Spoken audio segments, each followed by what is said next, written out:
আজকের ভিডিওতে থাকছে শাহরুখ খানের কিং থেকে শুরু করে দীপিকার ২০ কোটির চুক্তি, সানি দেওলের সিদ্ধান্ত, এমনকি জুনিয়র এনটিআরের আপকামিং মুভি কি, এই সব কিছুর আপডেট থাকছে একসাথে। তো চলুন আর দেরি না করে ভিডিও শুরু করা যাক। শুরু করছি শাহরুখ খানের আপকামিং বিগ বাজেটের মুভি কিং দিয়ে।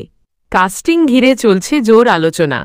নতুন খবর অনুযায়ী এই মুভিতে শাহরুখের মেন্টরের ভূমিকায় থাকবেন অনিল কাপুর আর রিসেন্টলি যোগ দিয়েছেন জ্যাকি শ্রফ।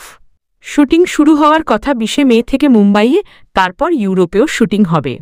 শাহরুখ খানের চরিত্রে এবার একদম নতুন রূপ দেখা যাবে, যা আগে কখনো দেখা যায়নি।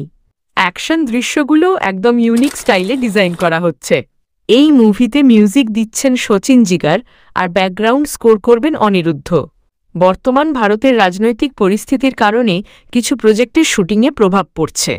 সানি দেওল তার বর্ডার 2 মুভির শুটিং আগে শেষ করার সিদ্ধান্ত নিয়েছে এবং লাহোর ১৯৪৭-এর শুটিং আপাতত স্থগিত করেছে। এছাড়া সানাম তেরি কাসাম 2 মুভিতে পাকিস্তানি অভিনেত্রী মাওরার বিতর্কিত মন্তব্যের কারণে তাকে ডিজিটালি ফিল্মের অ্যালবাম কভার থেকে সরানো হয়েছে।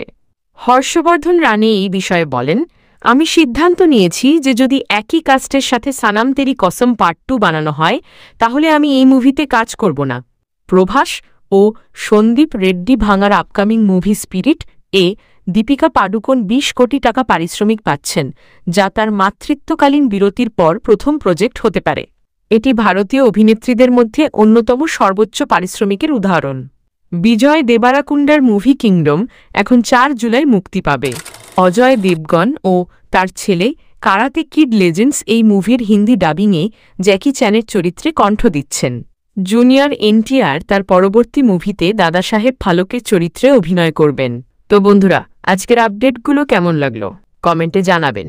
আর এমন আরও এক্সক্লুসিভ খবর পেতে চ্যানেলটি সাবস্ক্রাইব করতে ভুলবে না। পরবর্তী ভিডিওতে আবার দেখা হবে। ততক্ষণে ভালো থাকুন, সুস্থ থাকুন।